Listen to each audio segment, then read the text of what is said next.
여기 이제 우리 목자님들도 목원들이 하고 잘 좀 지내시고 싶으시잖아요. 누구나 다 그런 생각을 하고 계시는데, 근데 그게 생각만 그런 생각을 가지고 있다고 해서 실질적으로 그렇게 되는 건 아니죠. 내가 원하는 대로 그렇게 되는 건 아니에요. 사실 이거는 뭐 목장하고 목원 사이의 이 관계가 원하는 대로 안 된다는 건 어떻게 보면 지극히 정상적인 당연한 것일 수도 있어요. 왜냐하면 이 제일 그거보다 훨씬 더 가까운 사랑하는 관계, 소위 이제 부부간의 관계, 이 관계를 보더라도 여기 계신 분들은 그 부부간에 서로 마음대로 아주 행복하게 잘 지금 지내십니까? 여기 지금 고개 숙이시는 분들은 안 그렇다 그런 뜻입니까? 그래요. 이게 지금 그렇다 안 그렇다의 대답은 내가 얼마나 솔직하고 진솔되느냐의 차이에 있는 거지 사실 다 동일합니다. 또는 부모 자녀하고 관계는 어떻습니까? 여러분들 자녀하고 정말 원하는 대로 정말 자녀하고 사이가 좋고 그래서 자녀들하고 정말 행복한 가정생활을 지금 하고 계신가요? 그거 그렇게 쉽게 안 됩니다. 그러니까 가족들끼리도 안 되는데 교회 와가지고 목장하고 목원들끼리 안 된다는 거는 오히려 잘 되는 데가 있다면 거기가 이상한 거고, 사실은 어떻게 보면 지극히 당연하다 이렇게도 얘기할 수 있습니다. 근데 그게 안 되는 것이 당연하다고 해서 우리가 그대로 포기할 수 있는 건 아니고요. 왜 이게 안 되는가 하는 거를 우리가 그 이유를 좀 알고 그걸 잘 할 수 있는 방법을 이거를 우리가 좀 배우면 훨씬 더 나아집니다. 제가 그 목사님들하고만 공부하는 게 아니라 일반인들 대상으로도 2년 동안 이러한 이 사람의 마음과 이 그 의사소통을 하는 것을 이제 그 하는 학교를 지금 또 운영을 하고 있는데요. 그 학교 이름은 만남과 풀림입니다. 만남과 풀림이라는 학교를 운영을 하는데 거기에 이제 뭐 한 50, 60 되셔가지고 오셔서 공부하시는 분들도 여러 분 계시는데 그분들이 그 공부를 하시면서 이 그 하시는 말씀이 이거를 내가 20년, 30년 전에만 알았더라면 내 삶이 달라졌을 텐데 부부간에 부모 자녀 간에 그렇게 서로 상처를 줄 대로 다 주고 이제는 서로 골마 터지기 직전이라 만나서 대화도 안 하는 이런 상황이 돼서야 내가 이거를 공부한다는 게 너무나 가슴 아프다. 이제 이런 이야기들을 합니다.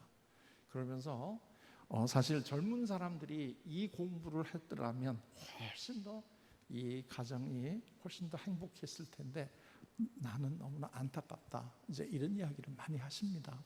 그래서 제가 이제 그렇게 안타까우시면 손자녀들 잘 키워주십시오 옆에서. 그러면 훨씬 더 그게 도움이 될 겁니다. 이제 이렇게도 얘기를 하고요. 또 하나는 지금이라도 얼마든지 바꿀 수 있습니다. 이 사람의 마음이라고 하는 것은 얼마든지 바뀔 수가 있습니다. 방법을 모르기 때문에 그걸 못 바꾸지 방법만 알면은 그거를 이제 바꿀 수가 있으니까 얼마든지 바뀔 수가 있습니다. 근데 이것도 공부를 하시고 나면 굉장히 얼굴이 환해지십니다. 그러면서 하나하나 자기가 지금 남편하고 자녀들하고 이 쌓였던 그 감정의 골을 하나하나 지금 이렇게 메꿔 나가고 있는 게 너무나 즐겁습니다 하고 이제 이런 얘기를 하거든요. 근데 이제 그게 원리가 뭔가 하는 거를 오늘 제가 이제 이야기를 해드리도록 하겠습니다. 그리고 나서는 이게 연습을 좀 하셔야 됩니다. 그건 이제 각자 이제 그 연습을 좀 하시게 되면은 금방 눈앞에서 보이는 이런 일 때문에 너무나 많은 사람들이 놀랍니다. 제가 그 부부간에 싸움을 하다가요. 이 폭력이 치고받고 해가지고 경찰에 신고를 하는 바람에 이 경찰에 이제 그 재판까지 받았던 이 부부들을 대상으로 제가 이제 부부 상담을 하는데요.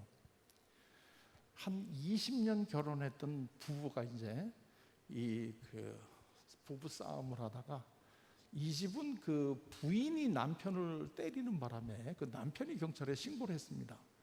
그래가지고 이제 그 판사가 즉 부부 상담을 의무적으로 받아라. 그래서 이제 저한테 왔던 이제 이런 케이스인데요. 뭐 둘이 와가지고 이제 뭐 속에 있는 얘기를 한번 해봐라. 그랬더니 뭐 말도 못하게 그냥 상대방이 얘기할 수 있는 시간도 안 주고 이 인간 때문에 내가 얼마나 힘들었는가 하는 걸 그대로 그냥 얘기하니까 또 한쪽에서는 야 인간아 나니까 너하고 20년 같이 살았지 다른 사람 같으면 이틀도 못 사는 줄 알아 막 이러면서 그냥 싸움을 하는 거예요. 이제 실컷 그냥 서로 욕하게 놔두고 난 다음에 어느 정도 이제 시간이 지나고 난 다음에 제가 그 남편한테 물어봤습니다.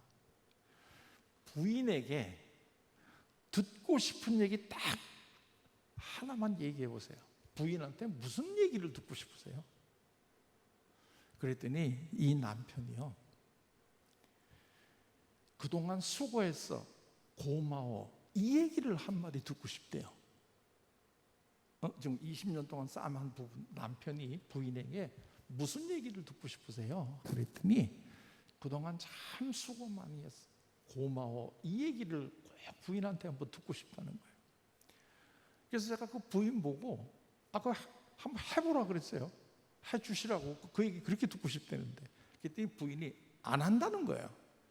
그래서 왜 안 하십니까? 그랬더니 이 인간이 수고한 거는 딱 한 가지밖에 없는데 그거는 자기 괴롭히는 거밖에 없었다는 거예요. 20년 동안. 근데 내가 그걸 어떻게 고맙다고 얘기할 수가 있지? 절대 안 한다는 거예요. 그러니까 또 남편이 또 저 얘기하는 거 보라고. 저렇게 얘기하는데 어떻게 내가 사이가 좋아질 수 있겠느냐 말이에요. 자, 그래서 제가 그 부인에게 제가 사정을 했습니다. 죽은 사람 소원도 들어준다는데 우리말에 남편이 그 얘기를 그렇게 듣고 싶어 하는데 한 번만 해주십시다 우리. 그랬더니 안 하겠다는 걸 제가 사정을 해가지고 이 부인이 별로 내키지 않는 이러한 그 표정으로 할 수 없이 했어요. 당신 그동안 수고 많이 했어, 고마워, 약간 좀 빈정대듯이 이렇게 얘기를 했어요. 근데 놀라운 일이 벌어졌어요. 그 얘기를 듣고 나니까 갑자기 남편이 울기 시작을 하는 거예요. 그러니까 부인이 깜짝 놀랐어요. 그러면서 하는 얘기가 자기는 이 인간하고 20년을 사는 동안에 우는 거를 한 번도 본 적이 없다는 거예요. 그래서 그만큼 자기 남편이 독종이라는 거예요. 근데 아니 그 얘기 그거 별것도 아닌 거를 자기가 해줬더니 우는 거 보고 너무나 놀라는 거예요. 그러면서 오히려 놀래가지고 야 인간아 그 얘기가 그렇게 듣고 싶었냐? 그러니까 그 남편이 계속 울면서 나는 그 얘기가 그렇게 듣고 싶었단 말이야 이러면서 눈물을 흘리는 거예요. 그래서 제가 한 번 더 해주라 그랬어요. 좀 진정으로. 그랬더니 그 부인이요 이번에는 진정으로 사실 당신 그동안 수고 많았지, 고마워, 이렇게 얘기를 해줬어요. 그랬더니 그냥 남편이 눈물을 막 그냥 닭똥같이 흘리는 거예요. 그리고 난 다음에 제가 그 부인에게 남편한테 무슨 얘기 듣고 싶은지 딱 하나만 한번 얘기해 보세요. 그랬더니 남편한테 사랑한다는 얘기 한번 듣고 싶대요. 그래서 남편 보고 해주라 그랬어요. 그랬더니 남편이 울다가 멈춰서는 좀 겸연쩍긴 하지만 그 얘기 듣고 싶다 그러니까 여보 사랑해 이런 얘기를 했어요. 이번에는 또 부인이 울기 시작한 거예요. 그래가지고 둘이 뭐 그동안 수고했어 뭐 아니야 사랑해 뭐 이러다가 그분들 나갈 때는 손잡고 나갔어요. 제가 30년 동안 부부간에 부모 자녀 간에 또는 다양한 사람들의 이 마음속에 있는 이 아픔을 서로 우리가 이 치료하고 하는 이 과정 속에서 수없이 많은 사람들을 만났는데 그 사례만 이야기를 하자면 아마 그걸로도 오늘 밤새도 모자랄 거예요. 그런데 그 수없이 사례를 관통하는 아주 중요한 원리가 있어요. 그 원리를 오늘 제가 여러분에게 알려드리겠다는 거예요.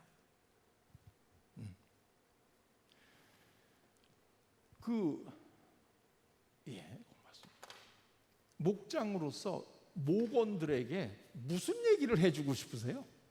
뭘 어떻게 해주고 싶으세요? 그래서 그거부터 알아야 될 거 아니겠어요?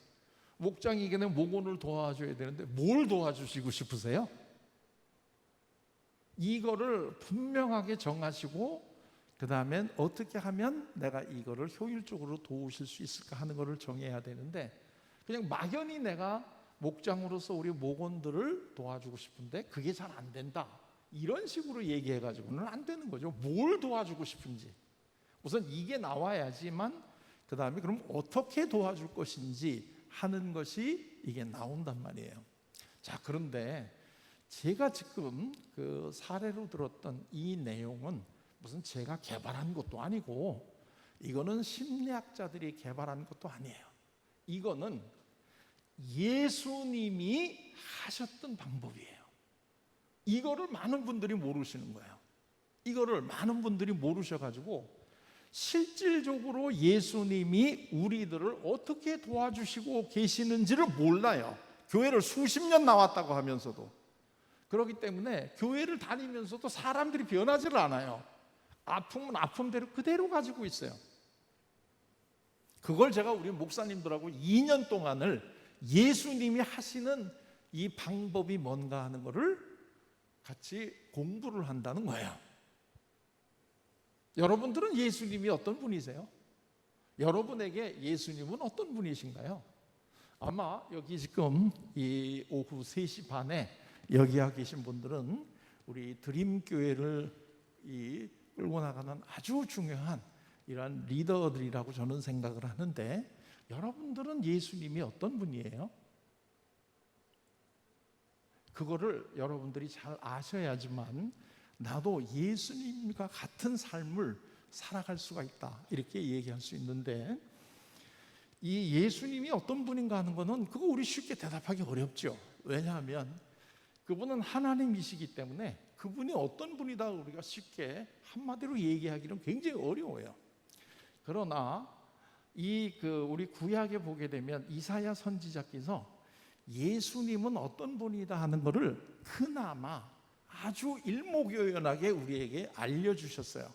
그게 이사야서 9장 6절이 있는 얘기인데, 그 이사야서 9장 6절을 아마 혹시 기억하시고 있을지 모르겠는데, 이게 9장 6절을 보게 되면 이렇게 되어 있어요. 앞으로 우리 가운데 한 어린아이가 태어나는데, 그 어린아이가 누구냐면 이게 예수님이죠. 예수님이 태어나는데 이분의 이름은, 이분이 어떤 분이냐 하는 것을 얘기해 주는데, 첫째가 뭐냐면 기묘자요 모사요, 기묘자요 모사다. 그 다음에 이제 두 번째가 전능하신 하나님이시다. 그 다음에 이제 세 번째가 영존하시는 아버지이시다.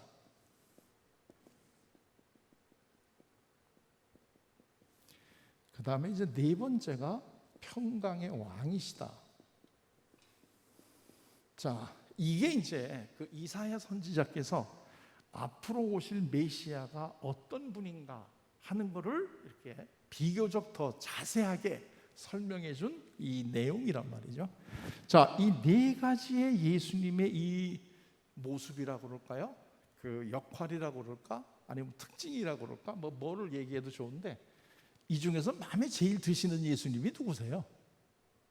마음에 제일 드시는 예수님, 기묘자 모사로서의 예수님, 전능하신 하나님으로서의 예수님, 영존하시는 아버지로서의 예수님, 평강의 왕으로서의 예수님, 이 네 가지 예수님 중에 제일 마음에 드는 예수님이 어느 예수님이세요? 하나를 고르라고 하면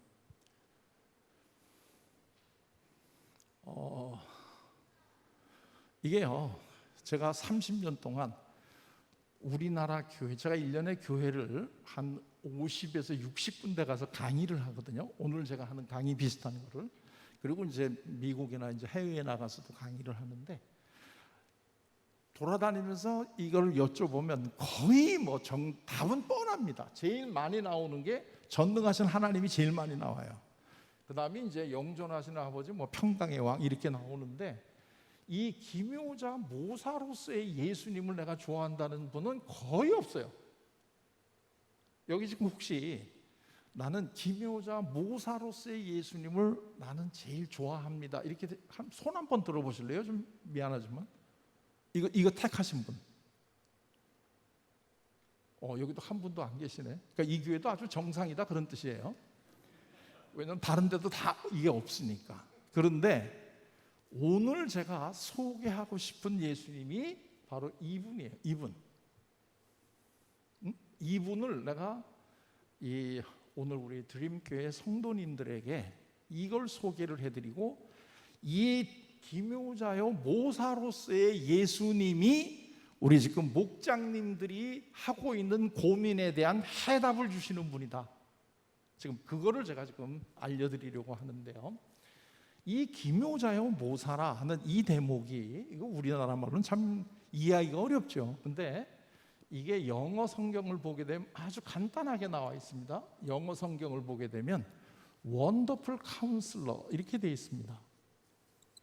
원더풀 카운슬러. 그러니까 기묘자요 모사라 이렇게 번역되어 있는 부분이 영어 성경을 보게 되면 원더풀 카운슬러 이렇게 되어 있습니다. 혹시 대개 영어 성경이 있으시게 되면 오늘 가서 한번 확인을 해 보십시오.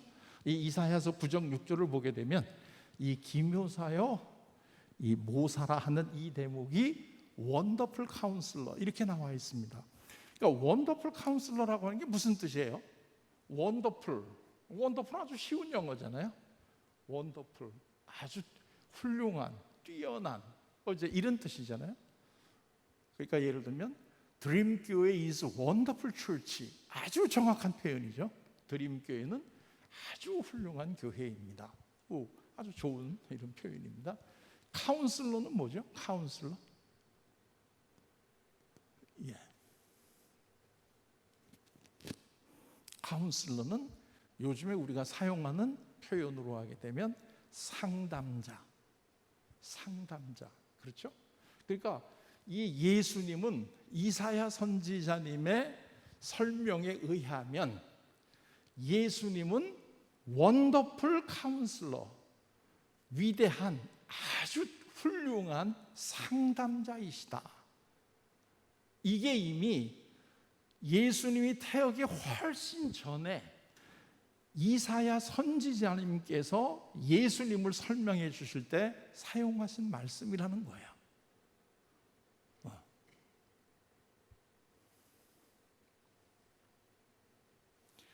자, 그러면 상담이 뭘 하는 건가요? 상담이 예수님이 원더풀 카운슬러이시면 우리가 그 기독교인이라고 하는 게 예수님을 주님으로 믿는 것 가장 기본이죠.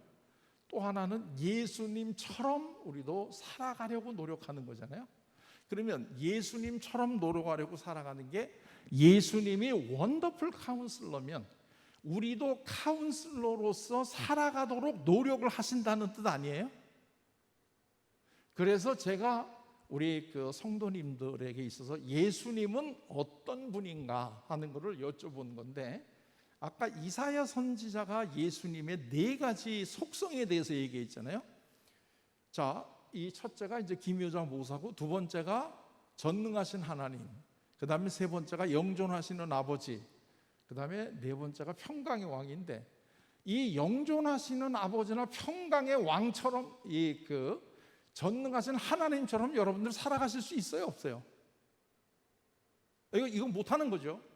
그러니까 우리가 아무리 예수님을 따라가려고 하더라도 이 예수님이 이 전능하신 하나님이라든가 영존하시는 아버지라는 걸 우리가 못 따라가, 인간으로서는. 그 다음에 평강의 왕. 이거는 좀 노력하면 될지 모르지만 우리는 평강의 왕이 될 수가 없죠. 그러니까 이 예수님의 속성, 이사야 선지자님이 알려주신 예수님의 속성 4가지 중에 그나마 우리가 흉내낼 수 있는 게 뭐냐면 기묘자 모사로서의 예수님은 흉내낼 수 있다 이거야. 상담자로서 흉내는 내줄 수 있다는 거야. 그런데 우리는 흉내를 내가 낼 수 있는 거에 대해서는 별로 관심이 없고, 흉내를 낼 수 없는 나머지 세 가지만 지금 계속 믿고 내가 따라간다 이러고 있다 이거예요. 어떻게 제 얘기가 이해가 좀 되셨어요?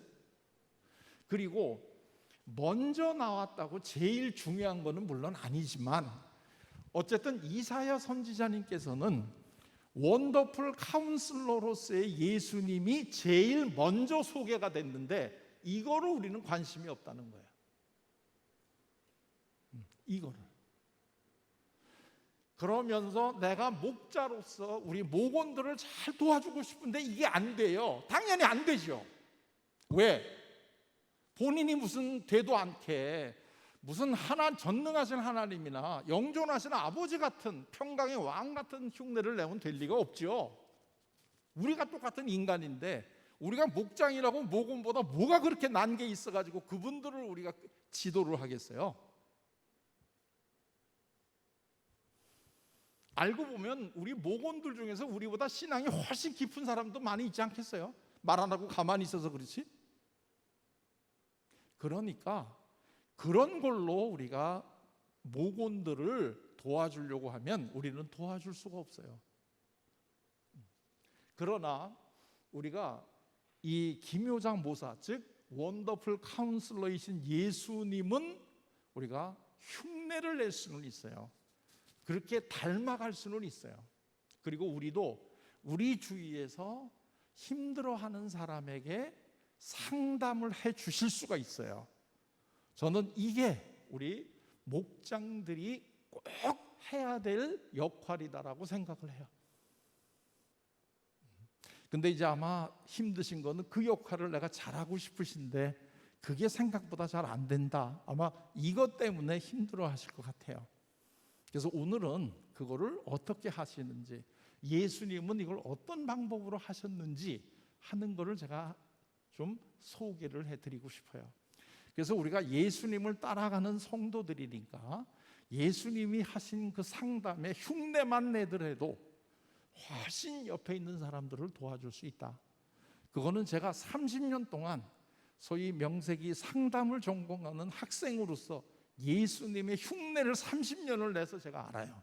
그게 굉장히 효과가 있다는 거를. 그래서 그거를 오늘 제가 잠깐 말씀을 드리고 싶어요. 자, 이 원더풀 카운슬러인데요. 그럼 카운슬러가 뭘 하는 사람들이냐? 이제 그거부터 좀 아셔야 되겠죠. 원더풀 카운슬러. 상담이 뭘 하는 건가요? 제가 잠깐 시계를 좀 틀어놓고 시간을 보면서 하도록 하겠습니다. 오늘 저희 어머니 98세 생신날이거든요. 그래서 저녁 때 저희 가족들이 다 지금 제가 오기 기다리고 있을 겁니다. 그렇기 때문에 딱 시간 되면 끝나도록 하겠습니다. 눈빛이 좀 더 해달라고 아무리 저한테 애처롭게 보내도 제가 시간 되면 딱 하겠습니다. 저희는 여기서부터 끝에서 끝입니다. 저희 집은 잠실이기 때문에, 서울에서도 여기서 제일 먼 끝이기 때문에 시간을 딱 보면서 하도록 하겠습니다. 혹시 좀 미진하다, 좀 더 듣고 싶다 그러면 한 번 더 불러주시면 그땐 조금 더 길게 잘하도록 하겠습니다. 자, 상담이라고 하는 게 뭐냐? 예수님은요, 본인이 원더풀 카운슬러이시기 때문에 자기가 상담이 뭔가 하는 거를 잘 이렇게 알려주셨습니다. 본인이 하는 상담 사역의 본질이, 그게 뭐냐면 마태복음 11장 28절에 나오는데요. 그게 수고하고 무거운 짐진 자들아. 자, 수고하고 무거운 짐진 자들아, 내게로 오라. 내가 너희를 쉬게 해주겠다. 이게 예수님이 해주시는 상담의 본질입니다. 수고하고 무거운 짐진 자들아, 내게로 와라. 내가 너희를 쉬게 해줄게. 이게 예수님의 상담의 본질입니다. 아마 우리 그 목장님들이 목원들을 제일 도와주고 싶으신 것이 이 점이 아닐까 싶습니다. 우리 목원들이 이 세상 살아가면서 많이 힘들어하실 때 내가 저분들의 그 힘들어하는 무거운 짐을 조금이라도 좀 가볍게 내려놔 줄 수만 있다면 참 좋겠다 하는 이런 마음을 다들 가지고 계시는데, 그게 잘 안 되기 때문에 내가 참 힘들다. 지금 아마 이런 마음이시지 않을까 하는 생각이 들어요. 그래서 예수님께서는 수고하고 무거운 짐을 진 사람들아 내게로 오라. 내가 너희를 쉬게 하겠다. 이렇게 이야기를 지금 해주셨습니다. 자, 그런데요, 우리가 왜 수고하고 무거운 짐을 지고 사나요? 여기 지금 다들 수고하고 무거운 짐 지고 살고 계시죠? 나는 수고하고 무거운 짐이 하나도 없습니다. 이렇게 생각하시는 분 손 한번 들어보실래요? 예, 다행입니다. 왜냐하면 지금 손 드시는 분은 빨리 병원에 가야 될 분이거든요. 우리는 각각 나름대로 다 수고하고 무거운 짐을 지고 살아요. 그래서 우리 자신도 그 수고하고 무거운 짐을 좀 내려놓고 나도 좀 쉬고 싶어요. 우리가 그게 안 돼서 그렇지 나도 그걸 내려놓아 주고 싶은데 예수님한테 오시면 그 수고하고 무거운 짐을 내려놔 주신다는 거예요. 자, 그러면 우선 처음부터 우리가 다시 한번 볼 필요가 있겠죠. 왜 우리가 수고하고 무거운 짐을 지고 살아가나요? 여러분들은 지금 수고하고 무거운 짐의 내용이 뭐예요? 그리고 그 수고하고 무거운 짐을 내가 왜 지게 됐어요? 이걸 우리가 좀 알아야지만 어떻게 하면 이런 그 동일한 짐을 지고 있는 분들로부터 우리가 도움을 드릴 수 있지 않겠어요? 자, 그런데 여기에 대해서 이제 우리가 읽고 있는 성경에는 우리가 왜 수고하고 무거운 짐을 지고 있는지가 안 나와 있어요. 근데 이제 이게 그 독일어 성경을 보면 독일어도 이제 최근에 이 현대 독일어로 되어 있는 독일어 성경이 있는데요. 그 독일어 성경을 보게 되면 어떻게 되어 있느냐면 율법학자들이 지키라고 만들어 놓은 계명을 지키느라고 수고하고 무거운 짐진 자들아 이렇게 되어 있어요. 그러니까 아주 정확하게 무엇 때문에 우리가 수고하고 무거운 짐을 지고 있는가 하는 것을 예수님이 분명하게 이야기를 해주셨어요. 이게 왜 영어 성경에는 없는데 독일어 성경에는 왜 있는지 그건 저는 몰라요. 성서신학자가 아니기 때문에. 그러나 1988년에 현대 독일 성서공회에서 이 독일어 성경을 현대말로 널리 알리기 위해서 새로 개정판을 냈는데 거기에는 율법학자들이 지키라고 너희들에게 명령하는 이 계명을 지키노라고 너희들이 수고하고 무거운 짐을 지고 있단다. 나한테 와. 내 멍에는 가볍기 때문에 너희들이 쉴 수 있단다. 이게 이제 예수님이 우리들에게 왜 우리가 수고하고 무거운 짐을 지고 있는지 그거를 알려주고 있는 거라는 거예요. 자, 이 율법학자라고 하는 사람들이 이 일부러 사람들을 힘들게 수고하고 무거운 짐을 지게 하려고 그러겠어요? 아니죠. 이 사람들 나름대로는 그렇게 믿어야지만 하나님을 잘 믿는 거라고 자기들이 생각을 했고 그거를 일반 사람들에게 강요를 했기 때문에 그거를 지키느라고 우리가 수고하고 무거운 짐을 지고 매일매일 살아간다는 거예요. 여러분들이 지금 수고하고 무거운 짐을 지고 있는 이유는 그 궁극적으로 내려가 보게 되면 뭘 해야 되라고 얘기했던 무엇이 있는데 그걸 내가 이루지 못했기 때문에 내가 수고하고 무거운 짐을 지고 있다는 거예요. 그런데 이 성경에는 이게 율법학자로 되어 있는데 이게 구태여 율법학자이겠습니까? 우리가 상담을 하다 보게 되면 이게 부모일 수도 있고요. 이게 교사일 수도 있고 더 넓게 보면 이게 사회일 수도 있어요. 부모가 우리에게 강요한 어떤 그 삶, 그거를 우리가 따라가지 못했기 때문에 우리는 수고하고 무거운 짐을 지고 있다는 거예요. 제가 한국 자살예방협회라는 협회가 있는데 그 협회가 처음 이제 이 발족이 될 때 저도 이사로 참석을 했어요. 그래서 제가 이제 그 자살이라고 하는 거에 대해서 상당히 관심이 많은데 우리나라는 자살률이 굉장히 높은 나라죠. 자, 이게 이제 굉장히 가슴 아픈 일이란 말이에요. 근데 제가 이 이거를 쭉 자살에 대해서 이제 이걸 하다가 진짜 가슴 아팠던 거는 뭐냐면 저는 기독교인이잖아요. 근데 자살한 사람들 비율을 보게 되면은요, 기독교이나 기독교 아니나 자살하는 건 똑같아요. 그게 제가 자꾸 더 가슴 아픈 건, 그러면 기독교 신앙이라는 게 도대체가 무슨 의미가 있느냐 이거예요. 교회라는 데가 도대체가 무슨 의미가 있느냐 이거예요.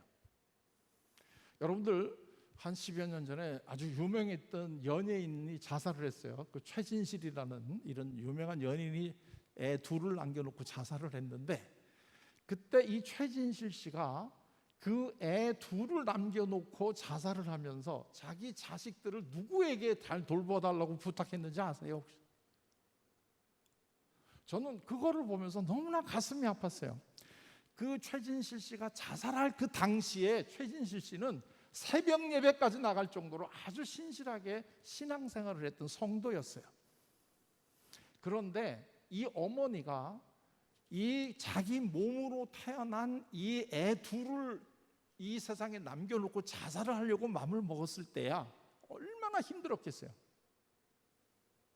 그런데 이 자기 남겨지는 애 둘을 갖다가 자기의 의상 코디네이터에게 부탁을 했어요.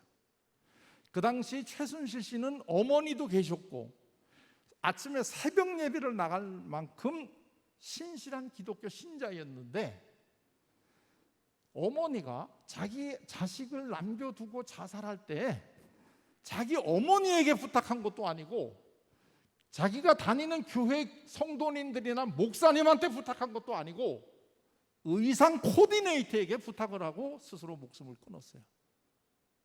그런데 이 장례식을 하는 3일 동안 계속해서 방송 뉴스마다 나오는데, 거기에 이 보면 빨간 십자가 밑에 성도 최신실 이렇게 쓴 게 뉴스 시간마다 비치는 거예요. 도대체가 최신실 씨가 자살하는 그 상황에서 교회는 뭘 했고, 이거 굉장히 가슴 아프지 않나요? 이거 표정들 보니까 저만 가슴 아픈 것 같아요. 그래서 제가 아까도 얘기했지만 이 교회가 진짜 이 사회에 정말 아픔을 실질적으로 도와주는 역할을 해야지, 이게 추상적이고 이런 거 가지고는 교회는 앞으로 어렵겠다 하고, 제가 우리 목회자들과 같이 실질적이고 구체적으로 사람들의 마음속에 있는 무거운 짐을 어떻게 이거를 덜어놓을 수 있을까 하는 거를 같이 공부하는 학교를 만들었다는 거예요.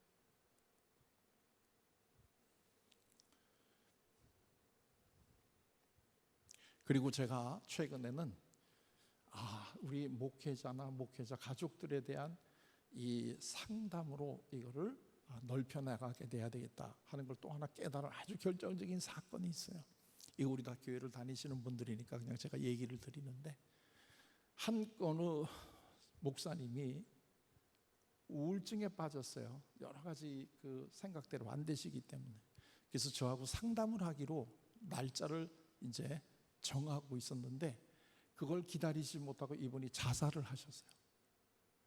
근데 그 자살 현장을 그 사모님과 큰아들이 목격을 하고 충격을 받았어요. 자, 또 얼마 전에는 굉장히 큰 교회의 목사님의 자제가 옥상에서 뛰어내렸어요.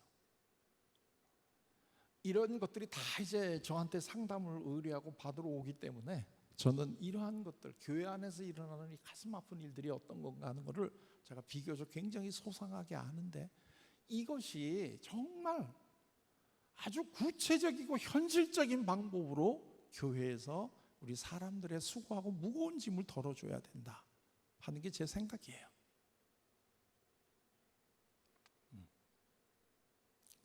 얼마 전에 강원도에 여고생 둘이서 가가지고 강원도 펜션에서 자살을 했어요. 근데 얘네들이 남긴 유서는 아주 심플해요. 그 유서는 뭐였느냐 하면, 부모님 고맙습니다, 죄송합니다, 요 글자예요. 그리고 얘네들 둘이서 자살을 했어요. 부모들이 자기를 위해서 굉장히 헌신적으로 희생을 하고 자기를 사랑한다는 걸 다 알고 있어요. 그래서 부모님한테 고맙다고 일단 썼어요. 근데 얘네들은 뭐가 죄송할까요? 뭐가? 얘네들이 죄송한 거는 부모들이 기대하고 있는 이 기준에 자기가 아무리 노력해도 못 맞추겠는 거야. 응? 간단하잖아요. 되게 한국의 부모들이 자녀들한테 기대하는 게 뭐가 있어요? 성적 높이 얻어가지고 좋은 대학 가라는 거 아니겠어요? 근데 아무리 자기들이 노력을 해도 그 부모들이 기대하는 만큼의 성적이 나오지가 않아. 그렇기 때문에 너무나 죄송해. 그래서 스스로 목숨을 끊었어요. 이런 학생들이 한둘이 아닙니다. 대개 이 초중고등학교에 다니는 애들이 스스로 목숨을 끊으면 유서가 나오면은 그 유서에 제일 먼저 나오는 그 대목이 뭐냐면 부모님 죄송합니다. 이거가 제일 먼저 나와요. 그리고 나는 부모님이 기대하는 그러한 삶을 아무리 노력을 해도 나는 살 수가 없다는 거예요. 그래서 내가 죄송하다는 거예요. 이게 부모나 교사나 이분들이 얘기하는 계명 때문에 우리가 수고하고 무거운 짐을 지고 있다는 거 이제 이해가 되시나요? 그분들이 우리를 미워해서 그렇게 기대하고 있는 게 아니에요. 다들 자식이 죽고 난 다음에 그 부모는 울부짖으면서 똑같은 얘기를 해요. 네가 그렇게 힘들 줄 몰랐다는 거야. 나는 네가 잘 되라고 그랬는데 그것 때문에 네가 이렇게 힘들 줄은 내가 몰랐다는 거예요. 다 우리 그렇지 않아요? 여기 지금 자식하고 지금 사이가 별로 안 좋으신 그 우리 그 부모님 계시면 왜 자녀하고 사이가 나쁠까요? 왜 자녀들은 부모하고 멀어질까요? 어느 어린아이가 태어나는 순간에 나는 태어난 다음에 얼마 있다가 부모들하고 싸우다가 집 나가야지 이렇게 결심하고 태어나는 애들이 있어요, 이 세상에? 아마 없을 거예요. 그런데 10년, 15년 지나다 보면 어느덧 부모하고 이제는 말도 안 하는 사이가 되는 이런 자녀들로 변해 있는 애들이 많은 거죠. 왜 그럴까요? 얘네들이 마음이 나빠서 그럴까요? 얘네들은 부모를 괴롭히려고 맘먹고 이 세상에 왔을까요? 아니죠. 걔네들 나름대로도 열심히 살으려고 노력을 했는데 그게 안 되기 때문에 그러는 거예요. 그걸 저는 굉장히 잘 알아요. 어떻게 제가 잘 알까요? 그런 애들 30년을 봐왔고 그런다고 상담을 했으니까 제가. 부모들 힘든 사람만 보온 게 아니라 자녀들 힘든 것도 30년을 봐왔으니까 제가 잘 알죠.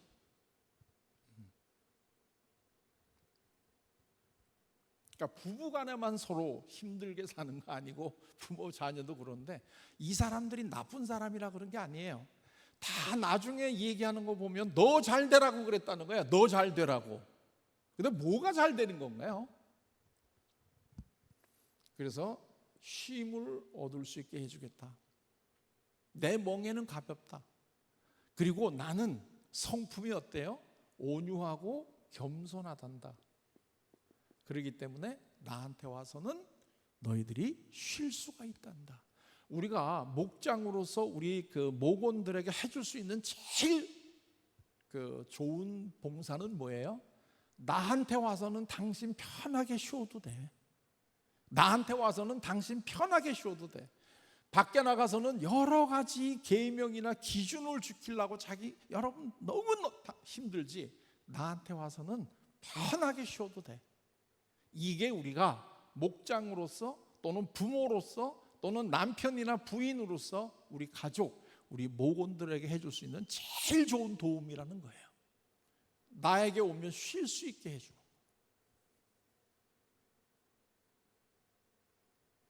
우리 목원들이 나하고 있으면 쉬나요? 아니면 내가 또 뭐라고 자꾸 잘 살라고 지시하는 바람에 더 힘들어지나요?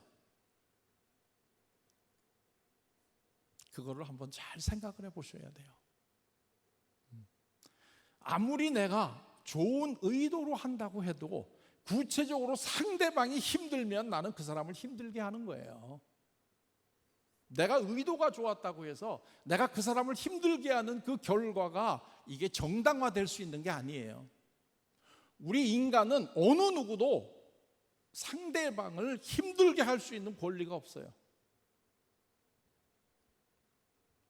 그거를 예수님은 우리에게 아주 분명하게 이야기를 해주고 계세요. 그렇기 때문에 예수님을 만나서 예수님과 상담을 받은 사람들의 공통된 특징이 뭔 줄 아세요? 그거는 예수님을 만나고 나서 다 즐거워졌다는 사실이에요.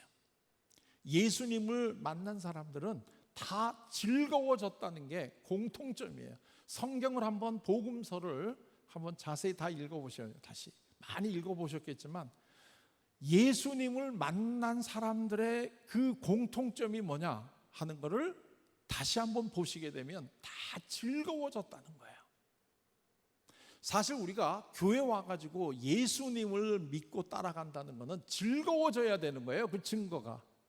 만약에 우리가 10년, 20년, 30년 교회 문턱을 드러다녔는데도 불구하고 교회에서의 나의 직급이 굉장히 높아 올라가진다 하더라도 내가 마음에 즐겁지가 않으면 나는 아직까지도 예수님을 만나지 못한 거예요.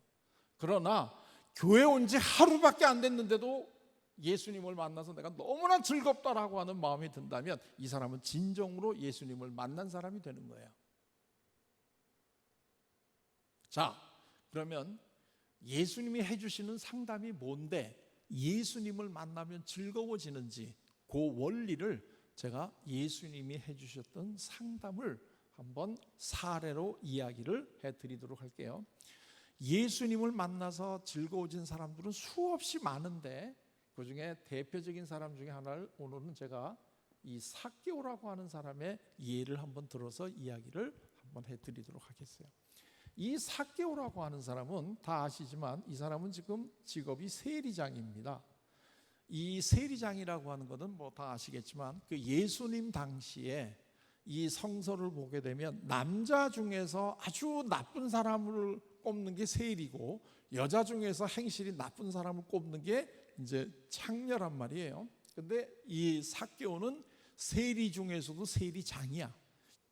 그 얘기는 뭐냐면 이 삭개오는 그 예수님이 살아계셨던 그 당시에는 아주 나쁜 사람이라고 낙인이 찍히고 있는 이런 직업에 종사하는 사람이다. 지금 이제 그런 얘기가 되는 거죠. 어쨌든 그러나 이 사람은 이 세리장이라고 하는 사회적 지위가 있어요. 그 다음에 이 사람이 특징이 또 하나가 부자야. 자, 그러면 사회적 지위가 있고 부자다. 이러면 되게 이 사람 행복할 것 같지 않나요? 되게 우리 부모들이 우리 자녀들한테 왜 그렇게 공부를 잘해야 된다라고 하고 하루 종일 쉴 틈 없이 학교 갔다 오면 이 학원 저 학원으로 보내는 이유가 뭐예요? 그 한마디로 딱 얘기하면 성적이 올라가가지고 좋은 대학을 가야 된다 이거 아니겠어요? 그래야지 네 인생이 핀다고. 그러기 때문에 쉬지 말고 공부하라고. 즐거움은 대학에 들어간 다음에 그때 너희가 즐거움을 누려도 늦지 않으니까 지금은 계속해서 공부해라. 너 만약에 성적이 안 오르면 너 한평생 다른 사람한테 무시당하고 살아. 거기다가 이제 본인이 그렇게 살았으면 샘플도 있잖아요. 너 아버지 봐라, 아버지. 너 아버지 같이 살고 싶으냐? 뭐 이런 식으로 이렇게 겁까지 줘놓으면 애들은 그걸 해야 되겠죠. 근데 그걸 원하는 게 사회적 지위하고 부자거든요. 이거 아니에요. 이거 말고 우리 자녀들한테 원하는 게 뭐가 있으세요? 무슨 신실한 신자가 되라. 에이, 그런 거짓말하지 말고 솔직하게 얘기하면 공부 잘해가지고 사회적 지위나 부자가 되는 거 이거. 제가 우리 목사님들하고 같이 목사님 제자가 제가 석사학위 준 목사님이 한 80여 분인데요. 우리나라에서 지금 이 상담하고 관계되는 데서 큰 일하고 있는 목사님들 중에 제 제자가 참 여러 분이 있어요. 근데 그분들이 맨 처음에 논문을 쓰시고 싶어하는 주제들을 갖고 오면 대개가 뭐냐면 교회 다니면 성적 오른다는 거로 논문을 한번 쓰고 싶어요. 이런 거. 그럼 성적 안 오르면 교회 안 다닐 거예요? 그리고 어떻게 교회 다니면 성적이 오르냐? 그거는 성적 오르는 거하고 교회 다니는 거하고는 별개의 문제지. 그 논문을 빡빡 우기다가 결국은 논문을 쓰겠다고 자료를 모아봤더니 아무 관계가 없다는 거 깨닫고 본인들은 굉장히 낭망을 하거든요. 자, 공부를 원래 잘하는 애들은 교회를 다니나 안 다니나 잘해요. 공부를 못하는 놈은 교회 다니나 안 다니나 못하는 거고. 그건 왜 그러냐? 교회를 공부를 잘하는 것도 하나님께서 주신 은사야. 그게 아무나 학원 다닌다고 다 공부 잘할 수 있는 게 아니에요. 근데 그거를 부모가 학원으로 돌린다고 해가지고 하나님이 주신 은사가 아닌데 그게 공부를 잘하게 되겠어요? 자, 지금 제가 절망적인 얘기를 드리는 게 아니고 물론 뭐 다들 예수님 믿으면 공부도 잘하고 결혼도 잘하고 이렇게 얘기하면 참 쉽겠죠. 근데 사실이 그거 아니라는 거 다 알고 있잖아요. 자, 이렇게 됐는데 이 사람은 행복하지가 않아요. 왜 행복하지가 않아요? 이 사람은 지금 왕따를 당하고 있어요. 사람들이 사람으로 안 봐. 그리고 밖에 나가면 다들 손가락질하고 가까이 오지도 않고, 이 집은 벌써 사람들이 방문한 지 오래된 폐가야. 이 집은 어느 누구도 삭개오를 갖다가 이 살갑게 같은 이웃으로 마주주는 사람이 없어요. 그렇기 때문에 사회적 지위가 있고 돈이 많다고 하더라도 이 사람은 행복하지 않아요. 그런데 이 사람이 예수님이라고 하는 분을 만나야만 우리가 진정으로 행복해진다 하는 이 이야기를 이미 듣고 있었어요. 그런데 자기가 살고 있는 이 여리고에 예수님이 지나가신다 하는 소문을 들었어요. 지금 예수님이 여리고를 왜 지나가시나요? 예수님이 이제 예루살렘으로 가셔야 되기 때문에 그 여리고를 지나가는 거 아니겠어요?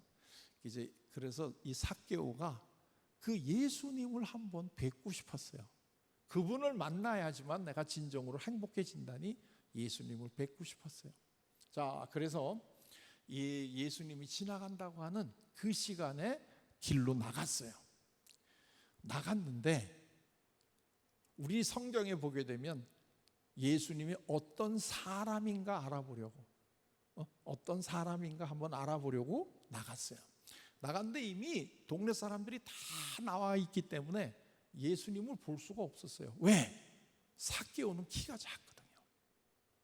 그래서 동네 사람들이 이미 다 나와 있기 때문에 예수님을 볼 수가 없어요. 이것만 보더라도 삭개오가 동네 사람들하고 얼마나 사이가 나쁜가 하는 걸 알 수 있어요. 삭개오는 키가 굉장히 작아요. 보통 작은 게 아니라 굉장히 작아요, 이 삭개오는. 그런데 이 되게 키가 굉장히 작은 사람은 어떻게 되나요? 되게 그 같은 집단에서 사이가 좋으면 우리 단체 사진 찍을 때 키 작은 사람은 어떻게 돼요? 맨 앞으로 나오지 않아요? 근데 이 삭개오도 맨 앞으로 나가면 될 거 아니겠어요? 키 큰 사람은 좀 뒤에서 예수님 보면 되는 거니까. 근데 삭개오는 그런 시도 자체를 안 해요. 왜? 이건 하나마나 안 될 것 뻔해요. 자, 그래서 이 삭개오는 어떻게 했어요? 자, 여러분들 같으면, 여러분이 지금 삭개오인데요, 여러분들 같았으면 이런 상황에 어떻게 했겠어요? 여러분들 같으면 내가 예수님을 한번 만나면 정말 행복해진단다, 그런 소문을 듣고 예수님을 한번 만나보려고 해서 나갔더니 지금 뭐 사람들이 이미 다 와가지고 나는 그분을 만날 수가 없어요. 자, 그러면 여러분들 같으면 어떻게 하시겠어요? 아마 모르긴 몰라도 거의 여러분들 대부분은 집으로 그냥 돌아가실 거예요. 오늘 나는 예수님 만나는 건 글렀구나. 그래도 내가 명색이, 나이도 있고 명색이 세리장이라는 그 직분도 있는데 그걸 어떡하겠어요? 그럼 대개 집에 가겠죠. 근데 삭개오는 그 자기가 가지고 있는 지위라든가 자기가 가지고 있는 그 부자라든가 이러한 것들을 전부 다 내려놓고 예수님을 꼭 만나보고 싶다는 일념으로 옆에 있는 나무에 올라갔어요. 이게 뭘 의미해요? 삭개오는 정말로 예수님을 한번 보고 싶었다는 얘기죠. 왜 삭개오가 그렇게 예수님을 보고 싶었어요? 내가 너무나 불행하기 때문에 그분을 만나면 행복해진다니 나도 한번 그분을 멀찌감치라도 한번 보면 행복해지지 않을까 하는 이 마음이 너무나 절절했기 때문에 나이가 들었고 세리장이라고 하는 사회적 신분이 있음에도 불구하고 체면 무시하고 옆에 있는 나무에 올라갔다 이거예요. 자, 그랬더니 저쪽에서 지금 예수님이 걸어오고 계시는 게 보였겠죠. 앞에 예수님이 계시고 뒤에 12제자가 따라오고 그 다음에 그 많은 무리들이 따라오고 있었겠죠. 자, 삭개오는 예수님이 점점 다가오는 걸 보면서 아마 마음속으로 여러 가지 생각이 들었을 거예요. 내가 여기 올라와 있는 거 모르고 지나가실 수도 있고, 아니면 이웃들처럼 자기를 한번 쳐다보면서 잘 살으라고 야단 한번 칠 수도 있겠고, 뭐 여러 가지 예수님이 어떤 그 모습일까 하는 것을 상상을 해보면서 예수님이 가까이 오는 것을 기다리고 있었을 거예요. 자, 그런데 정말 놀라운 일이 벌어졌어요. 예수님이 길을 가시다가 삭개오가 나무에 올라가 있는 걸 보시고 길을 벗어나서 삭개오가 있는 그 나무 밑으로 오셨어요. 여기 지금 성지순례 가보신 분들은 아마 꼭 그 여리고 그 삭개오의 나무라는 데를 아마 지나가 보셨을 텐데요. 그 이렇게 무슨 길 옆에 나무 하나 있고 이렇게 그 둥그렇게 이제 못 들어가게 해놓은 다음에 이게 삭개오 나무다 뭐 이제 이런, 참 하여튼 사기도 엄청난 사기죠. 그게 어떻게 삭개오 나무겠어요. 근데 그걸 갖다 놓고 지금 관광객을 지금 이제 그렇게 그걸 하고 있는데요. 어쨌든 거기 가서 보면 굉장히 가슴이 뭉클해요. 자, 그런데 오셔서요, 예수님이 뭐라고 얘기를 하시느냐 하면, 첫째가 삭개오야 하고 이름을 불러주셔요. 이 예수님이 이 사복음서에 길을 가다가 수없이 많은 사람을 만나는데 그 길에서 만난 사람의 이름을 불러준 거는 유일하게 삭개오밖에 없어요. 예수님이 길을 가다가 수없이 많은 사람들을 길에서 만났고 수없이 많은 사람들의 병도 고쳐주시고, 이 귀신 들린 여자는 귀신 내쫓아 주시고 별의별 그 이적을 많이 베푸셨는데, 지나가다가 처음 만난 사람의 이름을 불러주신 거는 삭개오밖에 없어요. 이 사복음서를 한번 보시게 되면 그 왜 예수님이 이 삭개오한테만 유독 이름을 불러주셨을까요? 그걸 우리 모르죠. 성경에 안 나와 있으니까 그건 우리가 모르죠. 그건 예수님 마음이니까요. 그런데 예수님을 원더풀 카운슬러라고 우리가 보고, 카운슬러는 수고하고 무거운 짐을 내려놔 주신 분이다, 이렇게 우리가 이거를 한번 보시게 되면 왜 예수님이 유독 삭개오에게는 이름을 불러주셨을까 하는 것이 추론이 돼요. 이 삭개오는 지금 제일 마음속에 가지고 있는 수고하고 무거운 짐이 뭘까요? 이 왕따를 당하고 있거든요. 지금 이 왕따를 당하고 있는 사람이 느끼고 있는 마음속에 수고하고 무거운 짐이 뭘까요? 여기 왕따 한번 당해보신 분들은 금방 이해가 되실 텐데요. 왕따 당하는 사람의 그 수고하고 무거운 짐, 이거는요, 외로움.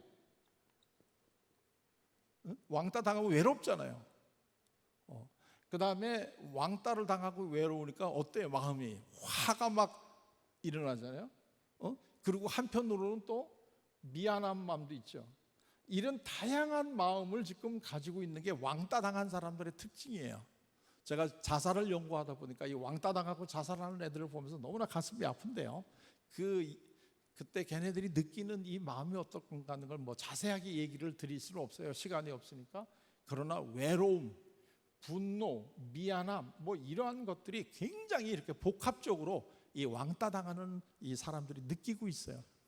자, 그런데 예수님이 이 왕따 당한 이 외로움, 미안함, 분노를, 이 수고하고 무거운 짐을 지금 이 내려놓고 쉴 수 있게 해줘야 되니까, 이 수고하고 외로움을 느끼고 이러면서 동네 사람들로부터 소외당하고 살아가는 이 사람에게 그 마음을 위로해주는 제일 효율적인 방법이 뭘까요?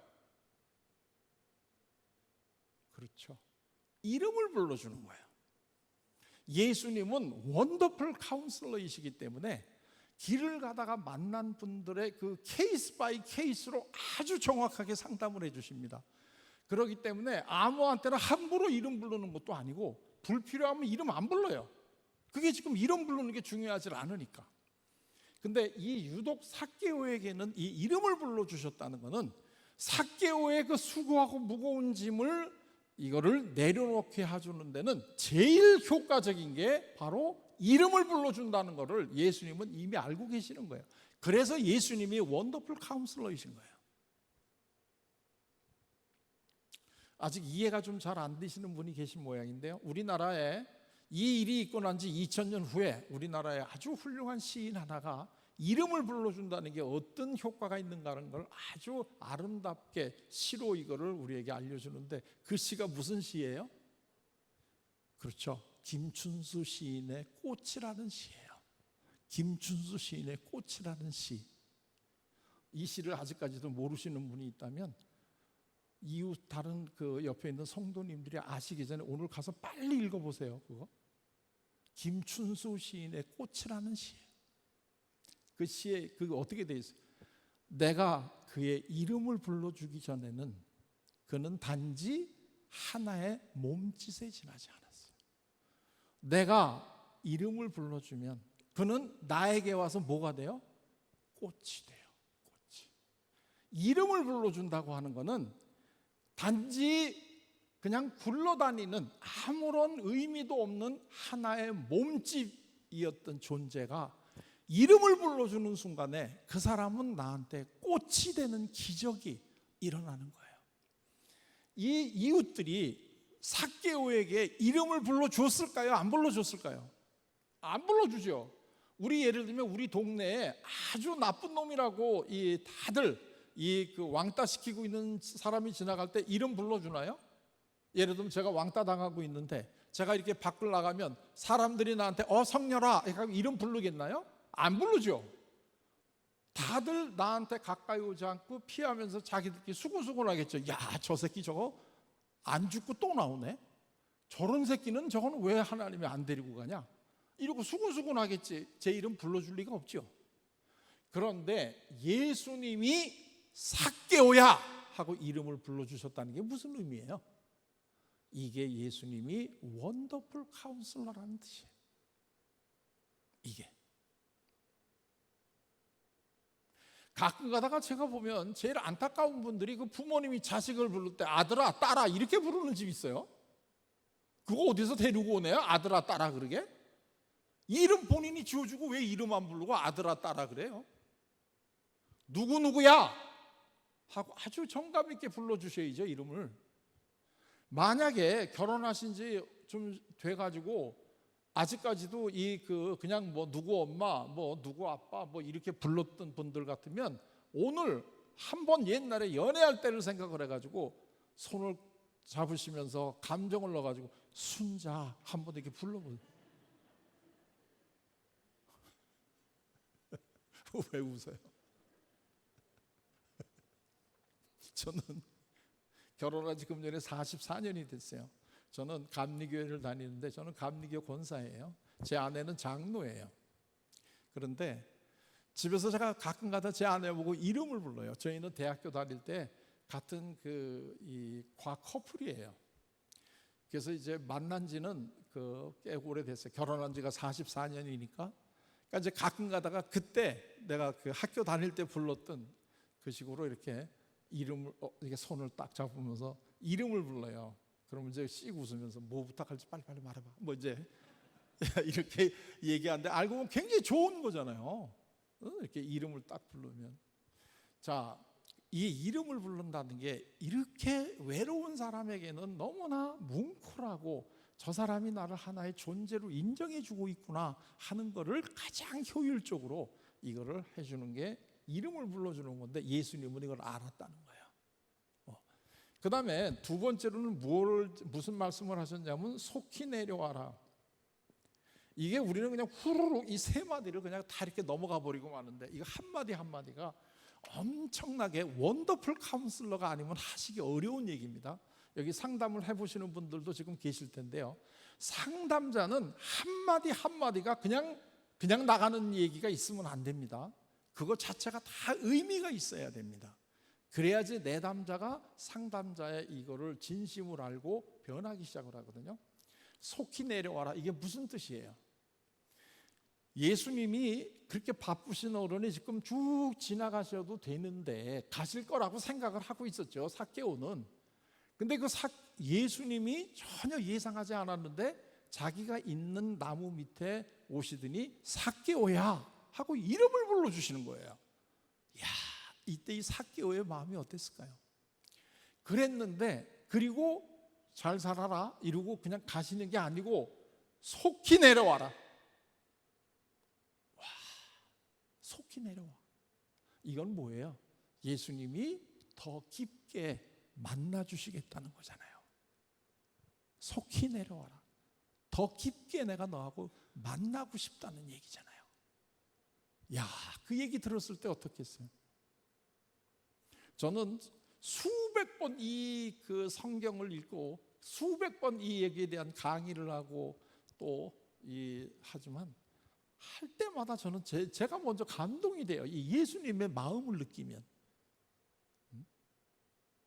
그리고 제가 정말 힘들 때는 예수님이 저에게 제 이름을 불러주시고 제 옆에서 저를 안아주시는 느낌을 가져요. 그러면 저는 힘들었던 게 다 없어져요.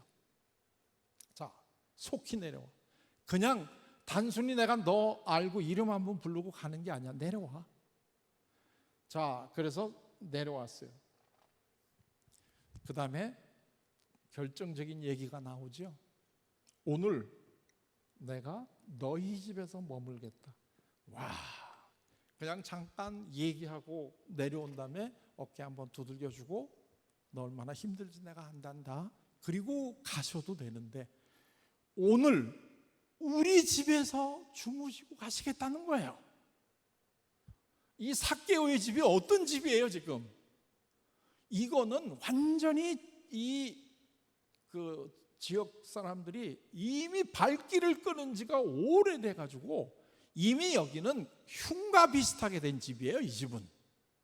근데 예수님이 오늘 우리 집에서 주무시고 가시겠다는 거예요. 와.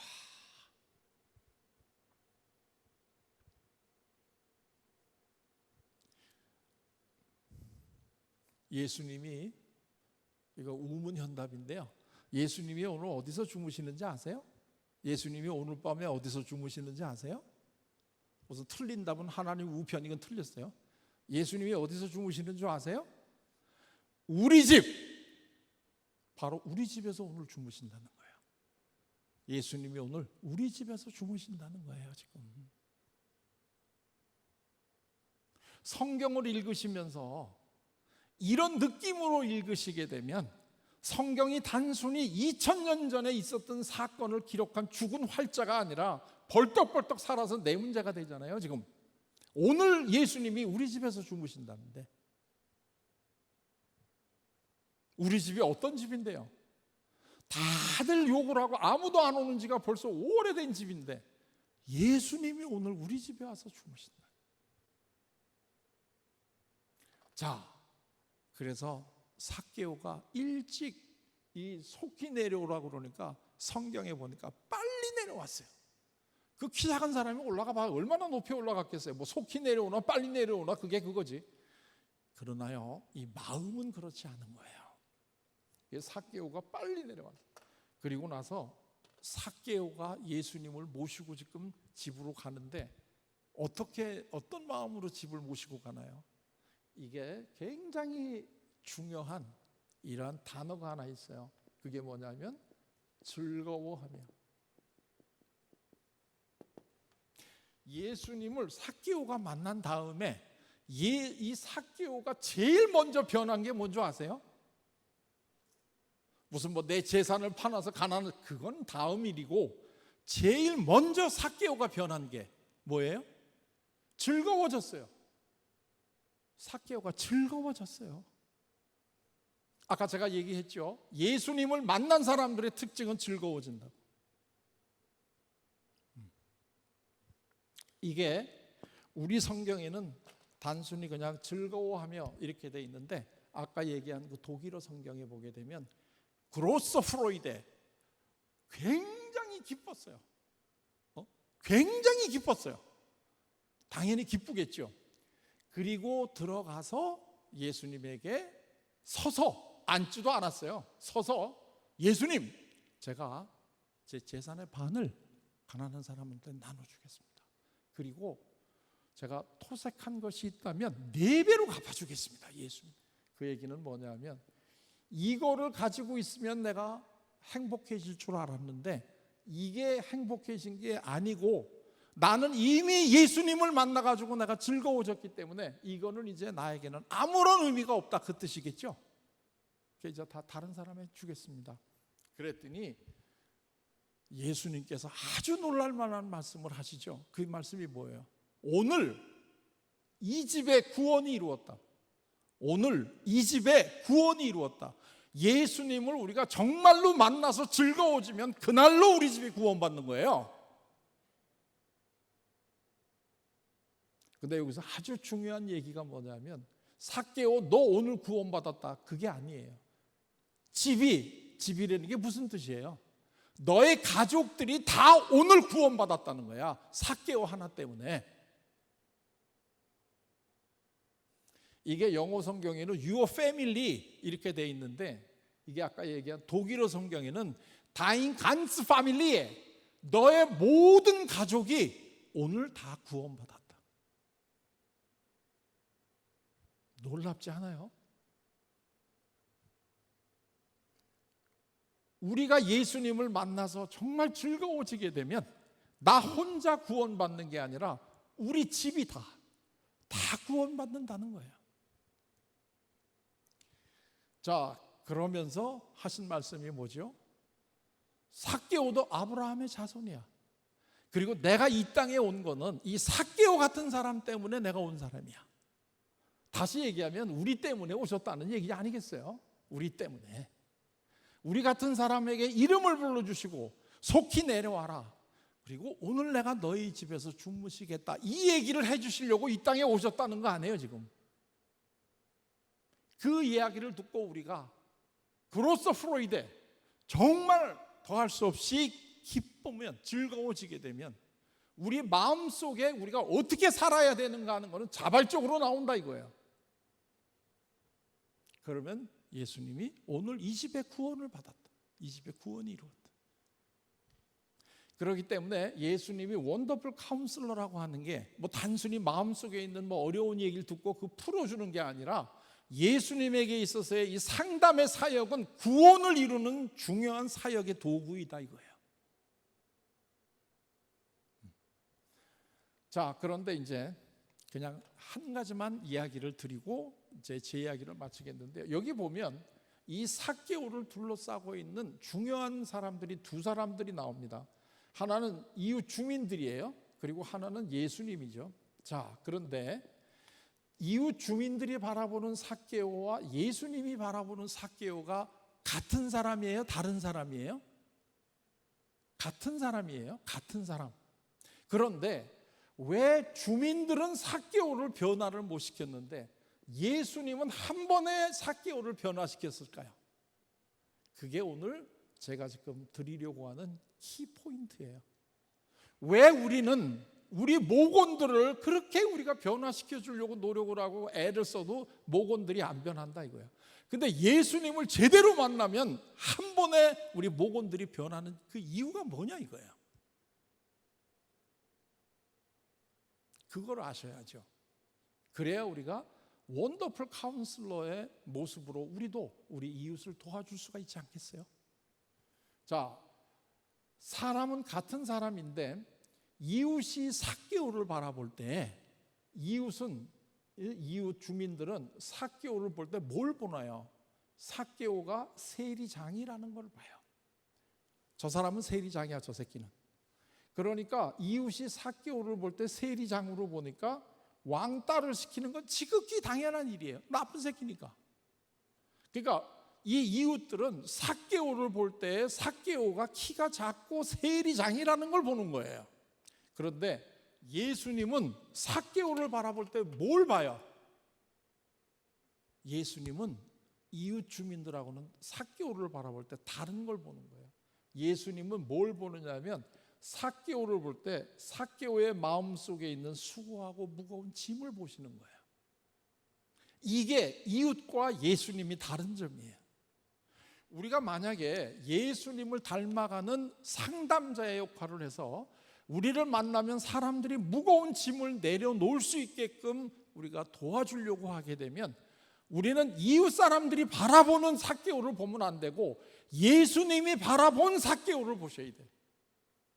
우리 자녀를 바라볼 때 얘가 공부를 못하는 애를 바라보면 안 되는 거야. 우리 남편을 바라볼 때 무능해가지고 실직당해서 집에서 놀고 있는 거를 보면 안 되는 거예요. 그리고 야 이놈아 공부 열심히 해라. 너 이렇게 살아가지고 너 제대로 대학이나 가겠니? 당신 이런 식으로 살아가니까 당신은 어디 가나 회사 취직하면 곧 쫓겨나지. 이런 식으로 얘기해가지고는 절대로 사람을 못 변한다는 거예요.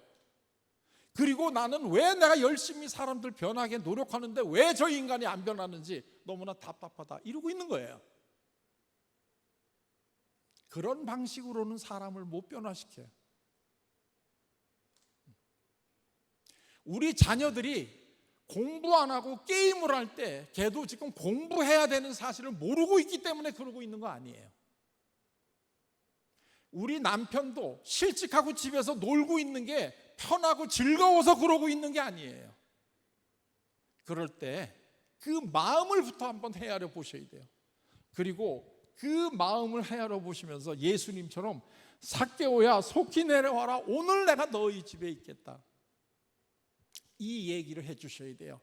그러면 어떻게 살아야 된다 하는 것을 우리가 구태여 얘기하지 않아도 삭개오가 자기 입으로 어떻게 살아야 되는가 하는 걸 얘기하고 그날로 그 집이 구원을 받는 거예요. 이게 예수님의 원더풀 카운셀러로서의 사역이에요. 이거는 해주실 수 있지 않아요? 우리가 전능할 수도 없고 우리가 영존할 수도 없어요. 그리고 우리는 모든 곳에 가서 다 평강을 줄 수도 없어요. 하나, 최소한도 우리 가족들, 우리 이웃에 있는 사람들의 마음속에 있는 아픔이 뭔가 그거는 도와줄 수 있지 않아요? 그게 우리가 목장으로서, 속장으로서 또는 부모로서, 교사로서 이거를 우리가 해줄 수 있는 예수님을 정말 따라가는 이러한 삶이 될 수 있지 않을까요? 수십, 20년 가까이 부인이 그렇게 변하라 해도 변하지 않던 남편이 당신 그동안 수고했어, 고마워, 그 얘기 한마디로 눈물을 흘리고 변화하고 그렇게 변하지 않던 잔소리하지 말라고 아무리 얘기해도 변하지 않던 그 부인이 사랑한다는 얘기 하나에 눈물 흘리면서 나갈 때는 손잡고 나가는 이 역사를 저는 30년 가까이를 본다는 거예요. 근데 그거는 아주 간단해요. 특별한 원리가 있는 게 아니에요. 예수님이 이웃 주민들은 삭개오를 볼 때 세리장이라는 걸 보고 있는데 그래서 세리장을 못하게 하려고 이거를 그렇게 수없이 노력을 하다 안 되니까 나중에는 미워하는데 예수님은 삭개오가 세리장이라는 걸 보는 게 아니라 왕따 당해가지고 얼마나 마음속에 무거운 짐을 지고 있는지 이거를 보시는 거다 이거예요. 오늘 우리 가족들에게, 오늘 우리 목원들에게 어떻게 예수 믿는 게 잘 사는 건지 이거 알려주려고 하시지 마시고 정말 이 사람의 마음속의 아픔은 뭘까? 이거부터 한번 헤아려 주시는 노력을 하시라는 거예요. 그래야지 사람들이 변하기 시작한다는 거예요. 그래야 사람들이 변하기 시작한다는 거예요. 이 원리를 아시면은 얼마든지 사람을 변화시킬 수 있는 거예요. 그렇기 때문에 이 상담이라고 하는 거 이걸 하나도 배운 적이 없는 시골의 할머니들이 손자들이 밖에 나가서 놀다가 할머니가 배 아파 그러면 일로 와 그리고 할미 무릎 빼고 누운 다음에 배를 슬슬 이렇게 만져주면서 할미 손이 약손이요 할미 손이 약손이요 이렇게 해주게 되면 얘가 조금 있다가 할머니 다 났어 그러고 나가는 거예요. 얘는 지금 왜 배가 아픈 애예요? 얘가 부모님의 할머니의 사랑이 고픈 애야 얘는. 그렇기 때문에 내가 부모님의 사랑을 받고 싶어요. 이 얘기를 얘는 나는 배가 아파 이런 걸로 이거를 하는데 이럴 때 대개 부모들은 너 오늘 점심에 뭐 먹었냐? 너 엄마가 밖에서 부정식품 먹지 말라고 그랬지. 이딴 소리 해가지고 걔가 변하겠습니까? 얘는 지금 왜 엄마한테 와서 내가 배가 아프다고 그러는데, 그럴 때 부정식품 먹었나 안 먹나 이거는 형사들이 할 일이고 부모들이 할 일은 그게 아니죠. 와라. 그리고 엄마 무릎 빼고 누울래? 그리고 배를 살살 만져주면서 엄마 손이 약손이요, 엄마 손이 약손이요 이러면 얘는 엄마 다 났어. 그리고 또 놀러 나간다. 왜? 어머니의 사랑을 확인했으니까. 이게 원더풀 카운슬러로서의 예수님의 사역이시다 이거예요. 자, 이제 저한테 준 시간은 다 됐습니다. 아까도 얘기했지만 저희 집에서 이제 저희 어머니가 저를 기다리고 계시기 때문에 이제 저는 가야 되는데요. 혹시라도 이 짧은 시간에 제가 얘기한 게 이해가 좀 잘 안 되시거나 또는 조금 더 자세히 알고 싶으신 분은 그 유튜브에요. 유튜브에 제 이름이 한성열인데, 한성열이라고 하는 이름을 유튜브에 치시면 제가 그동안에 여러 기독교 계통의 방송에서 시리즈로 자세하게 이거를 설명을 한 것들이 수십 개가 올라와 있어요. 그러니까 그걸 한번 이렇게 쭉 보시게 되면, 그리고 오늘 제가 얘기하신 내용을 다시 한번 머리에 상기를 하시게 되면 구체적인 방법은 이걸 어떻게 하는가 하는 것이 이미 다 나와 있으니까 그걸 보시게 되면 훨씬 도움이 되실 거고요.